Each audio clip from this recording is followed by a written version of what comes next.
The collections that were shelved in the upper stacks, the ones that were so often photographed by building visitors, were beautiful, true, but Liesel had always loved the basements.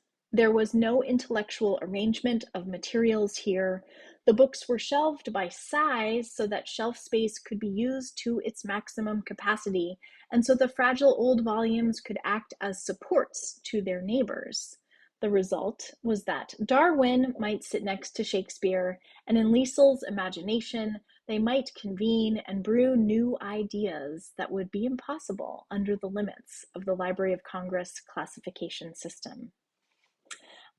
I came across this quote in this book, The Department of Rare Books and Special Collections by Eva Jurczyk, and I knew I had to share it with you, given our talks about classification systems. It will not surprise you to learn that the author of this book is a librarian herself, and this book is a literary mystery. It's a book that centers around Liesel, who has always been, in a major part of her career, been a librarian at a university library in the special collections department.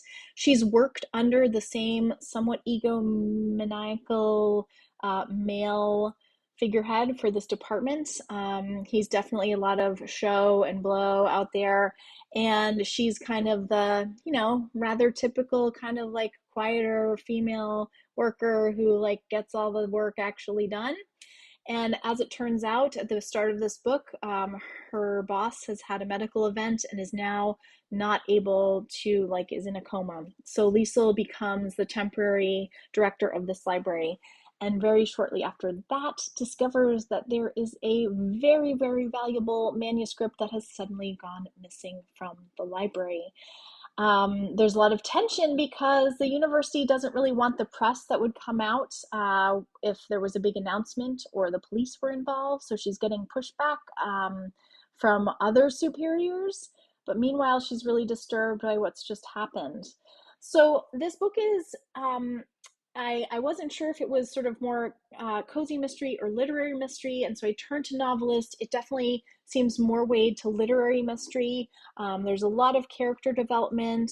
It's worth noting that the protagonist Liesel is a woman kind of in midlife, and so there's kind of some exploration of just her career and sort of that difficult invisibility that can sometimes happen in the workplace, especially around women in midlife, but just women in general, if there's sort of a more male dominant culture in their workplace. So very intrigued to see that this book made it onto some lists. The author is a Canadian author, and this book would definitely be good for somebody who's into a mystery but also wants an unconventional kind of sleuth, but also exploration of some themes of age and workplace dynamics and family dynamics and the really quirky world of university libraries and the even quirkier subset of special collections.